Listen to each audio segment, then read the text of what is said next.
आइए आज जानेंगे दोस्तों, वह मेरे प्यारे स्टूडेंटों, विद्यार्थियों। आज जानेंगे कि मुस्लिम लोग मांस क्यों खाते हैं, उसके पीछे का रीज़न क्या है। जैसे कि आपने एक कहानी सुनी होगी, आपने देखी भी होगी कि एक मुर्गी होती है। एक मुर्गी, एक किसान के पास में मुर्गी होती है और वो रोज़ के रोज़ सोने का अंडा देती है। तो वो रोज़ के रोज़ उस एक अंडे को देख के कहता है कि अगर जब ये एक रोज़ के रोज़ अंडा देती है तो इसके पेट में कितने अंडे होंगे। चलो पिक की तस्वीर की तरह से देखते हैं, उसको समझते हैं, ठीक है। ओके, जैसा कि आपने सभी ने ये कहानी सुनी होगी, सोने का अंडा। इसमें क्या होता है कि इसमें एक किसान अपने घर में पालने के लिए एक मुर्गी लेकर आता है। मुर्गी लेकर आने के बाद वो क्या करता है कि वो मुर्गी जो है रोज़ाना की एक सोने का अंडा देती थी। किसान को क्या लगा, एक दिन उसके मन में लालच आ गया। उसकी वाइफ कहने लगी, अरे ये रोज़ की एक सोने का अंडा देती है, अगर तुम इसका पेट फाड़ लो या इसको मार लो तो इसके पेट में कितने अंडे होंगे सोने के।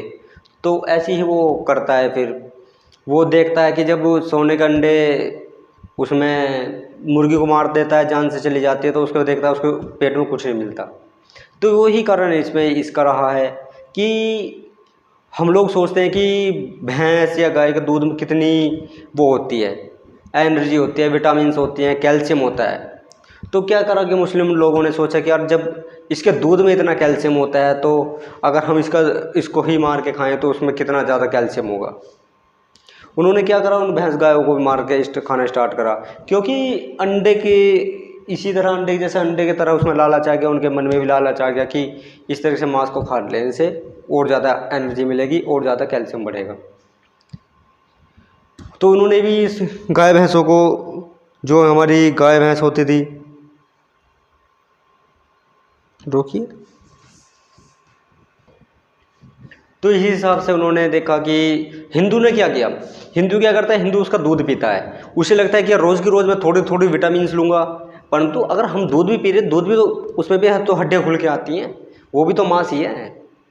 मुस्लिम लोगों ने क्या करा, उसको बस मार के खाना स्टार्ट कर दिया कि उससे ज़्यादा कैल्शियम मिलेगा। हिंदू भी मांस खा रहा है, मांस क्यों नहीं खा रहा, क्योंकि वो दूध पी रहा है। दूध से क्या होता है, दूध में भी तो हड्डियाँ खुल के आती हैं। अगर मान ले कोई गाय या भैंस दूध दे रही है तो उसके कैल्शियम जो आ रहा है उसमें घट के वो उसकी हड्डियाँ तो घिस घिस के आ रही हैं। जो दूध बन रहा है, उसका दूध जो पी रहे हैं, दूध में कैल्शियम की सब वही आ रहा है। तो कहने का मतलब मांस तो सभी नहीं खाया। खाली हम एक मुस्लिम लोगों को नहीं कह सकते कि मुस्लिम लोगों ने ही मांस खाया है। मांस तो सभी नहीं खाया। देखिए किस किस तरीके से खाया है, खाते हैं।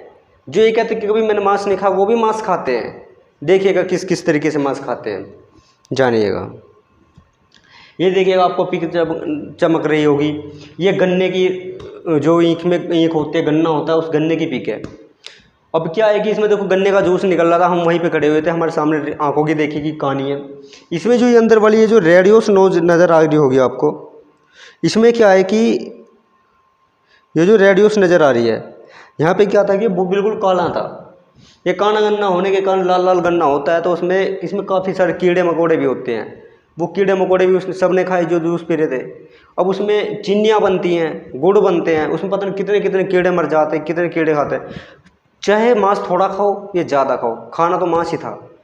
ऐसी इसी बात के ऊपर आगे देखें, ये देखिएगा राइस, इसमें जो राइस होती है, चावल होते हैं, उसमें देखने का पिलाई पड़ जाती हैं, ये सुरारी होती हैं, सुरारी पड़ जाती हैं, गिंडारे पड़ जाती हैं, इसमें जो कि सभी खाते हैं। अब एक बात बताइएगा, जो इसमें इतने गिंडारे पड़ जाते हैं, सुरारी भी होती है, नाज में भी ऐसी होती हैं और चावलों में भी होती है, उसे पब्लिक खाती है।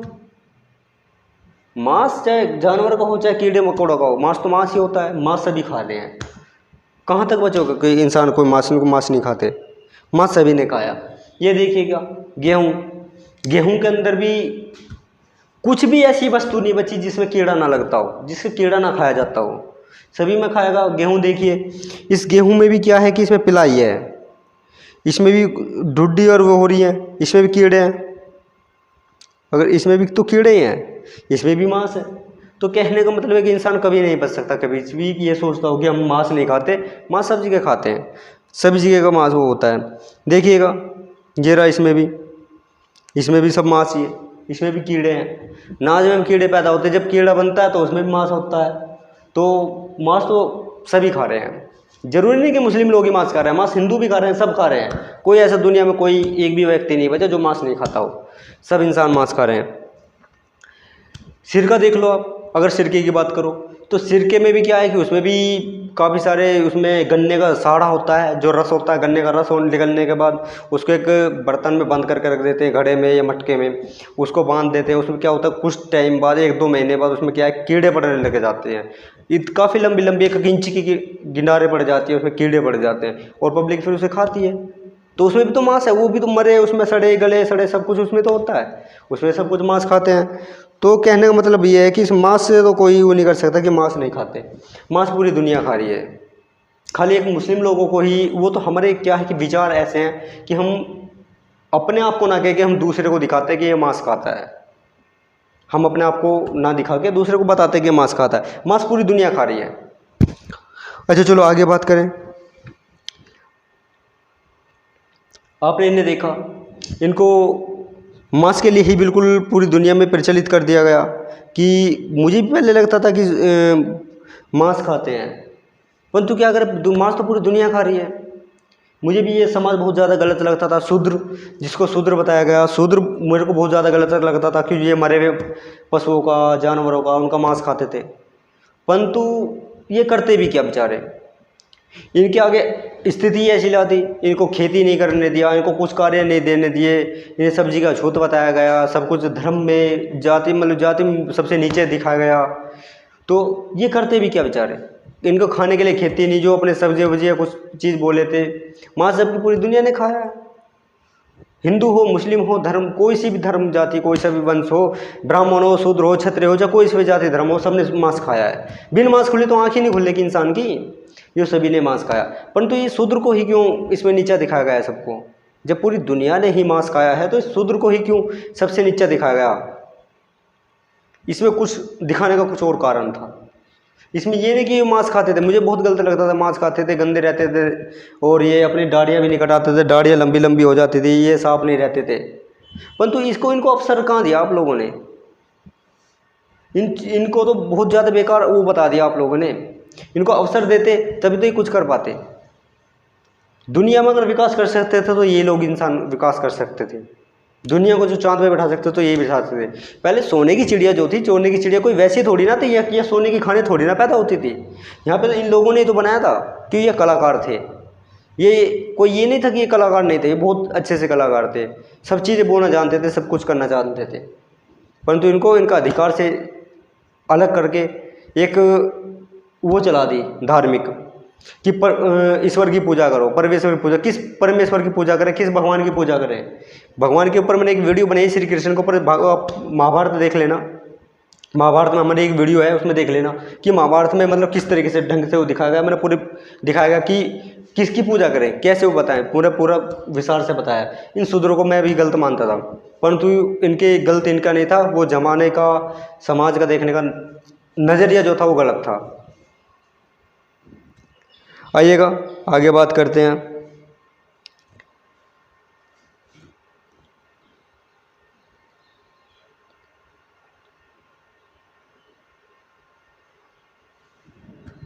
ये उनकी तस्वीर है जिस व्यक्ति ने ये जाति धर्म को बना दिया। जाति धर्म कैसे बना दिया, इसमें बताया गया कि ब्रह्मा एक भगवान के रूप में बताया गया कि ब्रह्मा के मुंह से जो उत्पन्न हुए, ब्रह्मा के मुंह से जो उत्पन्न हुए वे ब्राह्मण बता दिए गए। जो कंधों से, भुजाओं से पैदा हुए वो क्षत्रिय बता दिए गए। जो जांघों से पैदा हुए उनको वैश्य बताया गया। जो पैरों पे उत्पन्न हुए वो शूद्र बता दिए। क्या मेरे को एक बात बताइए, दुनिया में ये सब कुछ अंधविश्वास ऐसे कैसे फैला? क्या ब्रह्मा के मुंह से पैदा हो सकता है कोई इंसान? क्या भुजाओं से पैदा हो सकता है इंसान? क्या जांघों से पैदा हो सकता है इंसान? ये जाति धर्म बनाने के लिए पता नहीं क्या क्या षड्यंत्र रच दिए। ये मनुस्मृति लाने के लिए पता नहीं क्या क्या षड्यंत्र रच दिए। अभी भी पता नहीं कहाँ ये शूद्र समाज सोया हुआ है, अभी धार्मिक पूजाओं में लगा हुआ है, पूजा पाठ में लगा हुआ है, मंदिरों के दरवाजे खटखटा रहा है। क्यों खटखटा रहा है भाई? क्या ज़रूरत पड़ी है? क्या ब्रह्मा के मुंह से बच्चा पैदा हो सकता है? अरे अगर देखिए एक बात और देखिए आगे, ये देखिए द्रौपदी, ये महाभारत की कहानी है द्रौपदी।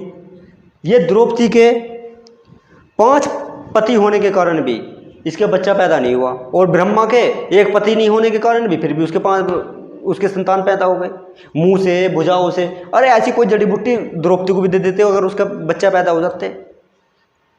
तो मैं ये कहना चाहूँगा, ये समाज में जो षड्यंत्र रचाया गया था वो सब कुछ गलत था। अभी समाज सुधरेगा, शिक्षित बनो, पढ़ो अच्छे से। अगर कोई ब्रह्मा के मुंह से या जंघाओं से या भुजाओं से इनसे बच्चा पैदा होने लगते तो संभोग करने की क्या आवश्यकता थी? फिर तो संभोग की जरूरत ही नहीं पड़ती, सब मुंह से और उनसे सबसे पैदा हो रहे हैं। और फिर पैदा हुए किसी को श्रेष्ठ बना दिया, किसी को सिर पे बढ़ा दिया, किसी को चरणों में झुका दिया। ये किस चीज़ की मानता? ये जो है ये किस चीज़ की मानता? अरे ब्रह्मा के मुंह से पैदा हुए वो ब्राह्मण हो गए, जो भुजाओं से पैदा हुए क्षत्रिय हो गए, जो जांघाओं से हुए वैश्य हो गए, और जो पैरों से चरणों में दे गए वो शूद्र हो गए। अरे शूद्रों से तो दुनिया चली है, ये शूद्रों ने तो सब कुछ विकास रचा है इसमें, उसी को तुमने अछूत बता दिया। मैंने भी समाज में देखा, उसमें बताया गया कि शुद्ध, मैंने पूछा बड़ा बुजुर्गों से कि हमको अछूत क्यों बताया गया, मतलब इसको जो शूद्र जाति थी उसे अछूत क्यों बताया गया, क्यों वे कच्चा मांस खाते थे, गंदा मांस खाते थे, परंतु उन्हें खाने के लिए कुछ और चीज़ मिली क्या? खेतों में काम उन्हें नहीं करने दिया, किसी के घर के आगे को उन्हें नहीं निकलने दिया, कभी नदी तालाब में से पानी उन्हें नहीं पीने दिया, नहाने की तो बात क्या, गंदे रहते थे, वो नहाते भी कहाँ से, वो नदियों में, उन्हें बरसात का वो इंतजार करते थे कि बरसात होगी, बारिश होगी, उसमें नहा ले गए। तो कहने का मतलब ये है, कहीं ना कहीं ये षड्यंत्र रचाया गया था, वो बहुत बेकार षड्यंत्र था जो रचाया गया था। आगे की बात करें,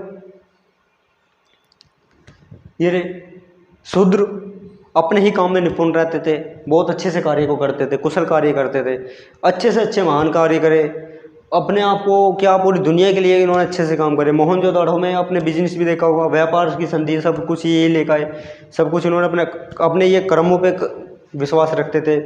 ये नहीं था कि किसी चीज़ की नौकरी के लिए उस चीज़ के पाछे भागते थे, ये क्या करते थे, अपना ही व्यवसाय चालन करते थे, और ये अपने ही काम में बड़े ही निपुण रहते थे, कलाकार थे, अगर देखा जाए तो ये कलाकार थे, ये कलाकार थे, बहुत ही अच्छे से कार्य को मेंटेन करके चलते थे, इनमें बहुत अच्छी कलाकारी थी। देखिएगा, आपको पिक दिखाते हैं।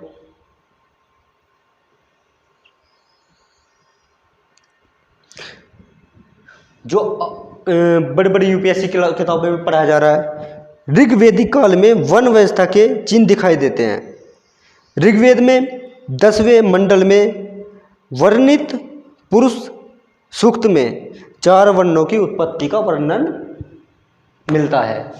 इसमें इसके अनुसार विराट पुरुष के मुख से एक विराट पुरुष कौन है इसमें दिखा दिया ब्रह्मा को। किसको? ब्रह्मा को विराट पुरुष है।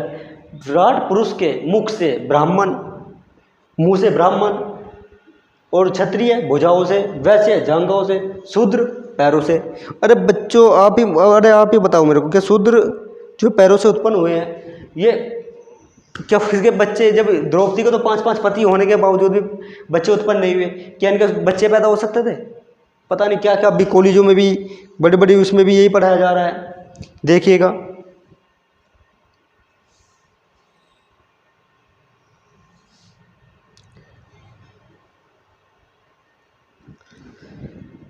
उसने 5 पतियों के साथ संभोग क्यों किया द्रौपदी ने? उसने कहा था कि जुए में जीत के लाए हैं अर्जुन, और उनकी माँ ने कह दिया कि आपस में बांट के खा लो। कोई खाने की वस्तु थोड़ी ना थी द्रौपदी कोई खाने की चीज़ थोड़ी ना थी। और कोई भी इंसान कैसे कहता है बिना देखे भाई ये काम कर लो, उसने बिना देखो कह लिया 5 बांट के खा लो। ये ऐसा नहीं, ऐसे हुआ था। जैसे ही मतलब युधिष्ठिर के साथ, अर्जुन के साथ, भीम के साथ, उनके साथ, सबके साथ, इसमें ये खुद लिखा हुआ है, खुद यूपीएससी खुद कहते हैं कि किस तरीके से किताब लिखी। ये लिखा हुआ है, पुत्र प्राप्ति के लिए नियोग की प्रथा स्वीकार की गई थी। इसके अंतर्गत महिलाओं को अपने देवर से साहचर्य स्थापित करना पड़ता था। पुत्र प्राप्ति के लिए वियोग की प्रथा स्वीकार की गई थी। इसके अंतर्गत महिलाओं को अपने देवर से सहचारी स्थापित करना पड़ता था। तो कहने का मतलब ये था, पहले ऐसी शिक्षा थी जो अपने पति के साथ भी, मतलब अपने देवर के साथ भी संभव करना पड़ता था पुत्र प्राप्ति के लिए। शिक्षा के द्वार स्त्रियों के लिए भी खुले थे। ऋग्वेद में लोपाव्रत घोषणा करता था, अपोलो विश्वास था। तो कहने का मतलब ये कहीं ना कहीं तो बिल्कुल षड्यंत्र रचाया गया था, जो कि बहुत ज़्यादा गलत था। इसमें कोई ये नहीं था कि हिंदू मुस्लिम नहीं मांस खाया, पूरी दुनिया मांस खाते। मेरे को कोई एक इंसान ऐसा बता दो जिसने पूरी दुनिया में मांस ना खाया हो। अगर कोई भी ऐसा एक इंसान हो कि जिसने कभी पूरी दुनिया में मांस ना खाया हो, क्योंकि बिन मांस खाए तो कभी किसी आँख ही नहीं खुलने की। अगर ये चीज़ कहते हो कि मांस, हमने कभी मांस नहीं खाया, वो बिन मांस खाए तो मैं कहूँ पूरी दुनिया के अंदर कोई भी एक व्यक्ति ऐसा नहीं मिलेगा जिसने मांस ना खाया हो, क्योंकि बिन मांस खाए तो कभी पूरी दुनिया की किसी भी इंसान की आँख नहीं खुलने की। देखते रहिए और सच्ची घटनाओं के साथ कोई और वीडियो लेकर आएंगे। अभी जल्द में वीडियो साथ लेकर आएंगे जिसकी लोभ मोह माया को कैसे त्यागे, बहुत ही अच्छे टॉपिक के साथ समझाया जाएगा। बिल्कुल हम अभी पहले कंटेंट इस चीज़ को बता रहे हैं कि मतलब कौन सत्य है, कहाँ सत्यता कहाँ झूठ है। जानते रहिए, आइए जुड़े हमारे साथ जीएसएल मिशन कोचिंग सेंटर पर। आप सभी का स्वागत रहेगा। आइएगा, लगे रहिएगा हमारे साथ, जुड़े रहिएगा। धन्यवाद, थैंक यू।